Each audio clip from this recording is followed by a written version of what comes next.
Our next speaker is our main speaker, Clayton Koppes, who's a PhD and a professor of history in Oberlin. Actually, I'm not even going to try to describe actually the honors and the academic research that Clayton has done. In preparation for this, I Googled his name, and it really amazing that we have somebody with such experience on our cab, and who we are very grateful to in not only in looking at the history of HIV/AIDS, but looking at the history also of HIV/AIDS in Cleveland. And it's a story that a lot of us have lived, but when you have somebody, a historian that knows how to research and how to make conclusions out of research, it really sort of broadens our experiences. So with that, who gets to tell the story, expanding the history of HIV and AIDS? And Clayton, I'm going to turn it over to you. Well, thank you, Bob, for that really generous introduction. I would just like to say that whatever I have done before my involvement with the issue of HIV/AIDS, my involvement with this subject and my involvement with the CAB has really been extremely rewarding professionally, and even more rewarding personally. So this is something that has been especially meaningful to me, and I'm really very honored to be able to share a little bit of my research and a few observations about the history of HIV/AIDS tonight. So I'd like to begin by talking about how we tell the story of HIV/AIDS, or rather the many stories of HIV/AIDS. It's not one story, but many stories. Much of the history is forgotten, and those who are young and didn't live through the terrible years of the 1980s and 90s know very little about it. I found that with my students in Oberlin, they knew that it was a terrible time, but they knew very little specifically. And many of the stories of the pandemic have yet to be fully told. That includes the stories of what's happened since the mid-1990s. The introduction of antiretroviral drugs changed the course of the pandemic, as we all know, but ARTs have also led to a national forgetfulness, and a sort of triumphalist narrative has taken over. Modern science has tamed another dread disease, and we can forget about that now. But it's important to know the history, to honor those who lived and died, and those who provided care and fought for rights. I see AIDS as a profound disruption in American and indeed world history. It shook the foundations of many assumptions about the world we live in, about science, sexuality, individual rights. It spawned one of the most profound social movements since World War II, the AIDS empowerment movement. I think of the closing lines of the great rap musical Hamilton, and it concludes this way: who lives, who dies, who gets to tell the story? And today I want to expand who gets to tell the story, or in reality, the many stories of HIV/AIDS. First, a little bit about me. I lived through the plague years. I was in a committed relationship with Bill Norris, a sociologist at Oberlin, for 35 years, and he died in 2014. I knew about AIDS, of course, and I knew people who contracted HIV and mourn those losses. My involvement, candidly, was more peripheral than it should have been. I met David Jax Kelly 5 years ago, and we got married last year. As many of you know, he's been involved in various aspects of HIV advocacy since the early 90s. Our dinner table conversation is often about the history of HIV or the latest news about HIV. My more specific involvement began in my last years of teaching at Oberlin. I spent 42 years at Oberlin as a professor and administrator. And though Oberlin has a progressive reputation, there is very little in the curriculum about queer issues and next to nothing about HIV/AIDS. Talking to students, I realized they knew little about the subject, even if they were queer. Talking to fellow faculty, they all thought teaching about the history of HIV/AIDS was a great idea. And then they changed the subject. They didn't really want to hear about it. I taught a course on the history of AIDS my last 3 years in the faculty, which was daunting but rewarding. I brought in some local luminaries, many of them you will know: Michael Letterman, Barbara Gripshover, Earl Pike, Dan Rothenfeld. I also had Peter Staley, who was, of course, a key leader in ACT UP New York, and an Oberlin grad from the 1980s. Jesse Milan, the president of AIDS United, gave a tremendous convocation talk at Oberlin. And Jax spoke at Oberlin. He was probably the first speaker to appear in full leather regalia. This was some of my most fulfilling teaching. As I prepared my course, I found that there is no one overall history of HIV/AIDS. Pieces of the story have been told, but only pieces. People still turn to Randy Schultz and the band Played On. That was published in 1987, more than 30 years ago, and so much has happened since that time. That's also a very problematic book, not least because of the way it slanders patient zero as the man who brought AIDS to America, which of course was completely false. More recently, David France has done How to Survive a Plague, both as a film and as a book. And that book has many virtues, but actually a rather narrow focus. It's primarily the story of treatment activists in ACT UP and in New York. And there are very few people of color appearing in David France's work. Other critical parts of the story are being filled in. Yesterday, Celeste Watkins Hayes gave a talk at the City Club of Cleveland. And her book, Remaking a Life, about Black women who are HIV positive, is a very insightful study. Dan Royals, a historian, has done a recent book on African-American activism, and he finds much more there in the 80s and 90s than we had been aware of. So all these things point out that there are many stories of HIV/AIDS that are only beginning to be told, and many that remain to be told. So my goal is to write a book that provides an overall narrative of HIV/AIDS of the first 40 years of the pandemic in the United States, from 1981 to the present. And in doing that, I want to expand the narrative, include many stories that have been lost and many that haven't been thought about. A friend, a distinguished historian at the University of Chicago, said he thought I might be trying to do too much. Maybe he's right. But I want to try. Someone needs to do it. It's my modest ambition to contribute to understanding the pandemic, my tribute to those who lived, died, provided care, and fought for rights. It is my responsibility. How do we expand the narrative of HIV/AIDS? First, I would say by seeking many stories that haven't been told. That means talking to many people, many of you.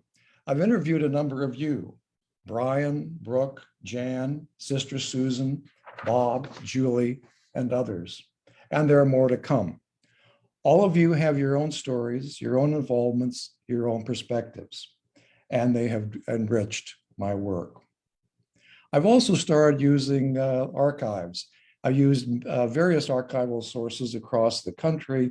Jax and I were sitting knee to knee, at least figuratively, at the Reagan Library, the Clinton Library, and other places. Archives. Historians love paper. So I've done research in the Health Issues Task Force records at the Western Reserve Historical Society. That was, of course, the original name of what is now the AIDS Task Force. Julie Patterson opened the records of the AIDS Funding Collaborative for me in their office downtown.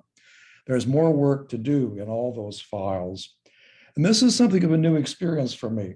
Many of the people in this history are still present and remember. So that's very different than if I were doing medieval history, let's say, or writing about Alexander Hamilton. I can show you a document and ask you to interpret it for me. You can also talk back, so it's a little scary. I risk being told, you got that wrong, but it makes for better history. Second, by complicating the narrative about New York and San Francisco. Most of the narrative thus far has been focused on New York and San Francisco, understandably. Let me say a little bit about those cities first. Both cities were ground zero in the first years of the pandemic. And in a way that often isn't realized, the two cities have somewhat different stories. In San Francisco, the gay community was more powerful than in New York, and the city government was more responsive. In New York, there was endless fighting. The gay community was organized, but New York is larger, and the gay community did not have as much political leverage as in San Francisco. There were ongoing bitter fights with Mayor Ed Koch and Cardinal John O'Connor, who was known for his determined opposition to condoms. San Francisco is primarily the story, thus far, of gay white men. New York is different. There are more people of color in New York, more HIV positive women, more injection drug users. By the 1990s, the composition of the pandemic was changing in San Francisco, and the famous AIDS doctor Paul Volberding said, "Oh boy, we've got East Coast AIDS now." The New York story also privileges ACT UP New York. Peter Staley has just published his memoir. Sarah Schulman, who was instrumental in the movement, has put out a 700-page monster, 700 pages for 7 years about ACT UP New York. ACT UP New York is a hugely important story, and there is even a certain glamour to it. ACT UP also is determined to tell its story, and it is very successful in maintaining media access. But focusing on ACT UP New York also distorts the story of AIDS activism. The AIDS empowerment movement predates ACT UP, which was formed in 1987. And I prefer the term AIDS empowerment movement because it includes more people and varieties of activism. I would think of the Denver Principles of 1983 as a kind of symbolic start of the AIDS empowerment movement and emphasizing the importance of taking people with AIDS into a consideration about their treatment. African-American organizing can certainly be traced to 1983, for example, with the late Carl Bean, although mainstream Black leadership was slow to make the crisis its issue. ACT UP, especially in New York, was primarily a gay white male movement. Women played an important role, and the feminist critique of medicine and of health policy was important to their understanding. Women spearheaded one of ACT UP's first demonstrations. This was a very imaginative demonstration at a Major League Baseball game at Shea Stadium. When the women proposed it, the gay men at first were quivering. They were sure they'd get beaten up at Shea Stadium, and many of the gay men didn't want to admit that they were baseball fans. Then slowly, they began to come out of the sports closet. But women were marginalized throughout the history of ACT UP. Their issues tended to be secondary to the ACT UP mantra of drugs into bodies. And the women asked the question, drugs into which bodies? Obviously a critical question. People of color also tended to be marginalized in ACT UP. ACT UP has done 187 oral histories with members of the movement, and it's an invaluable resource. I've read many of those, although I'm sure I will not get through all of them. Relatively few deal with people of color, and those, the oral histories with people of color in the movement show that they generally felt marginalized. There were a few ACT UP actions that addressed their issues or took place in their neighborhoods. Consider two hospitals that played key roles in AIDS care in New York. St. Vincent's was often targeted by ACT UP because it cared for mainly gay white men and is in the heart of Greenwich Village. By contrast, St. Clair's was located in Hell's Kitchen, at that time, a relatively marginal area. And St. Clair's dealt much more with people of color, injection drug users, and to some extent, women, while ACT UP showed up very rarely at St. Clair's. Third, by looking outside of New York and San Francisco, we can expand the narrative, specifically looking at Cleveland. And some might ask, why Cleveland? Well, for one thing, we are here. But more importantly, HIV/AIDS happened and happens everywhere. But it doesn't necessarily happen in the same way, at the same pace, or with the same contours everywhere. Cleveland was initially identified as a low prevalence city. Cleveland had fewer than 50 cases in 1985, and there were probably similar numbers in other smaller interior cities.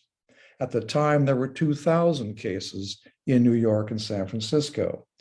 But of course, the numbers escalated rapidly in Cleveland. There were 1,400 cases by 1994 and 2,500 by 2005. By the early 90s, Cleveland was a tier 1 city under Ryan White criteria. It was had the 14th largest number of cases in cities in the United States, and AIDS was the 9th leading cause of death in the city of Cleveland. So to me, the question is not why Cleveland, but why not Cleveland? What questions arise when we look at Cleveland? Here, all of you can help me understand the Cleveland story, or really Cleveland stories, better, and also help me ask better questions about it. So how is Cleveland different from gay meccas such as New York and San Francisco? I've had some phone interviews with Joe Interrante. Some of you may remember him. He was the director of the Health Issues Task Force in Cleveland in the late 80s and early 90s before he went to Nashville.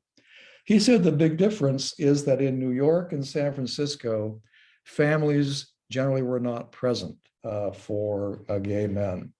In fact, many families knew nothing of their sons' and uncles' gay lives in New York and San Francisco. In Cleveland, families were present. Many of the first cases here were gay men coming home from the coasts to die at home. There was a vibrant gay community here in the 70s and early 80s. Some of you may remember Tracks, which drew people from all over the country, as well as other clubs. But the community was largely closeted. Earl Pike, who ran the Cleveland AIDS Task Force in the late 90s and early 2000s, once put it this way: that gay men went out dancing on Saturday night and then had dinner with their families on Sunday. That meant being out and organizing took place in different ways than in New York and San Francisco. Certainly, organizing was less visible in Cleveland, but an important and often overlooked aspect of activism was the role of people one-to-one. That personal story, knowing someone gay, knowing someone with AIDS, had a profound impact in helping people understand the pandemic and people with AIDS and HIV. How families reacted across the spectrum, or how families reacted, ranged across the spectrum here and elsewhere. For many families, there was such stigma and shame, they tried to keep the reality of HIV hidden. It was often not mentioned at funerals or in obituaries. The stigma was such that some felt it was better to have acquired, to say they had acquired AIDS as a sex worker or drug user than as a gay person. And some felt it was better to go to jail than to admit to contracting AIDS because of gay sex. But some families were heroic. Here I think particularly of Victor and Joan Gelb. They came out about their son Bob's diagnosis in the Cleveland Jewish News. And Vic Gelb went on to chair the Citizens Committee on AIDS HIV in 1993-94, one of the landmarks in the area's response to the pandemic. So how did Cleveland respond to the pandemic? That means expanding our idea of the politics of HIV/AIDS. Let me say a little bit first about the general history of the general political history of AIDS as I see it.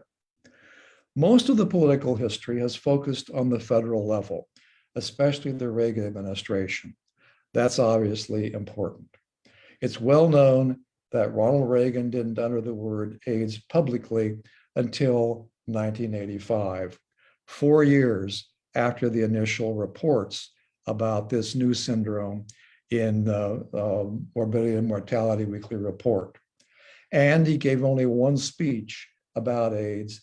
That was in 1987, and it was probably at the behest of Elizabeth Taylor, who was a stalwart AIDS champion. The Reagan administration was bitterly divided.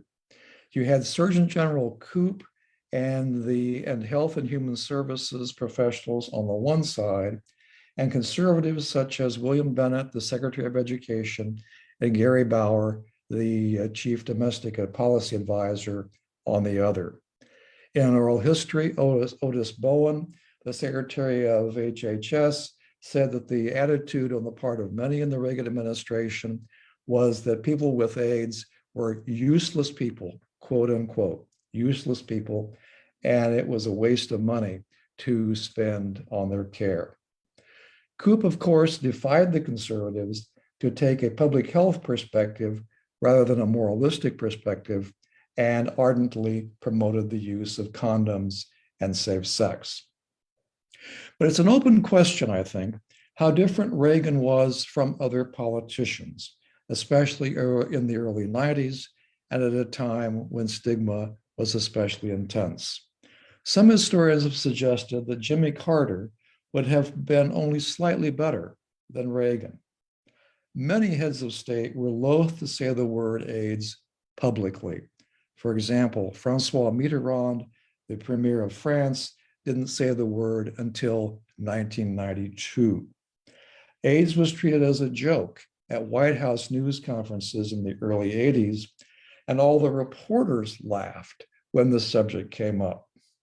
In the early 80s, Henry Waxman and Ted Weiss were just about the only politicians to really support AIDS funding and rights for people with AIDS, and their congressional districts had sizable gay populations. The key part that I think is not well understood yet about AIDS politics is City Hall politics.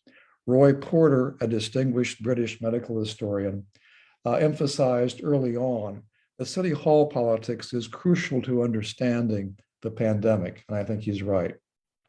City governments are crucial because of the role of public health departments and related activities.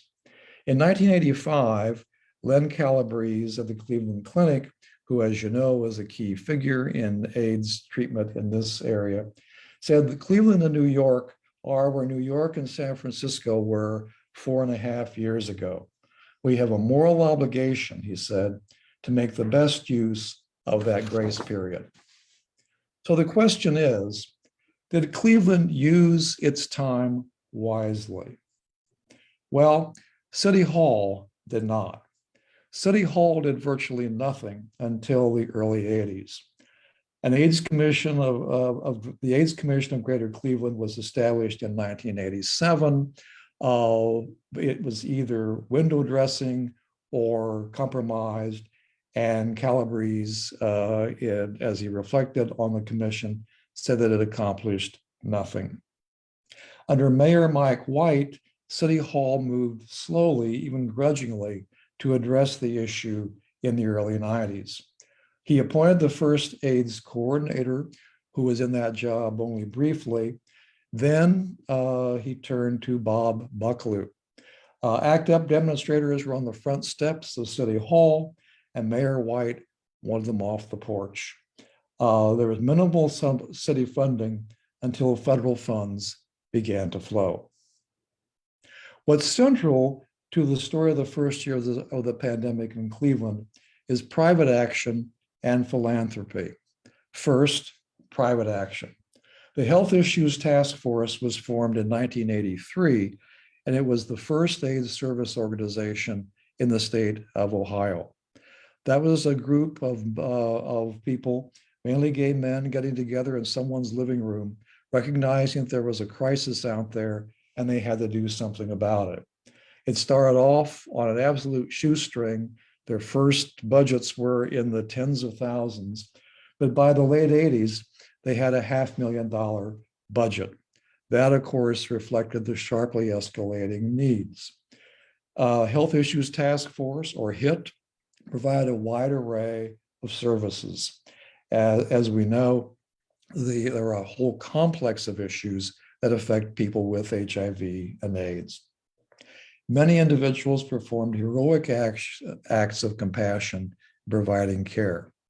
Speaking generally, the novelist Andrew Holleran said that the community caring for its members is the greatest story of the pandemic.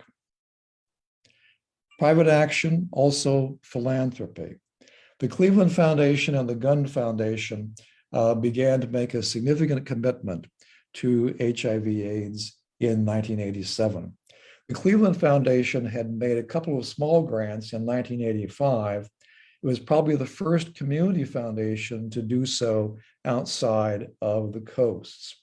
And the Cleveland Foundation's program became a model for the Ford Foundation's national program.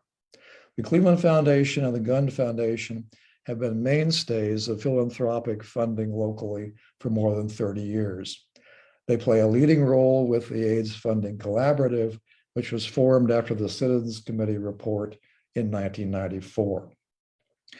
They made up some of the shortfall where City Hall, other governmental units left a gaping hole. They have more government flexibility. For example, with syringe exchanges.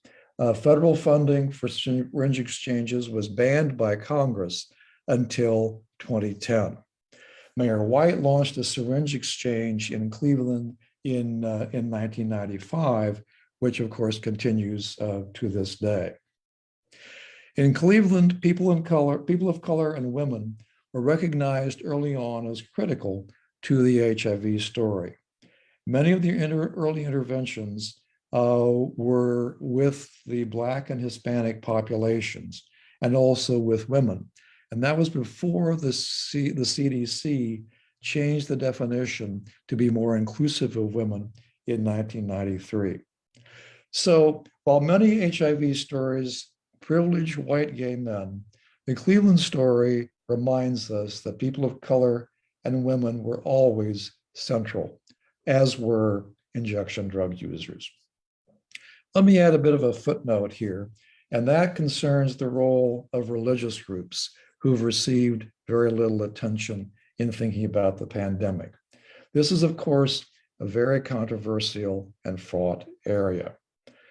The hateful positions espoused by many religious figures are well known. Pat Robertson made the vile comment that AIDS is God's way of weeding his garden. Jerry Falwell is another example.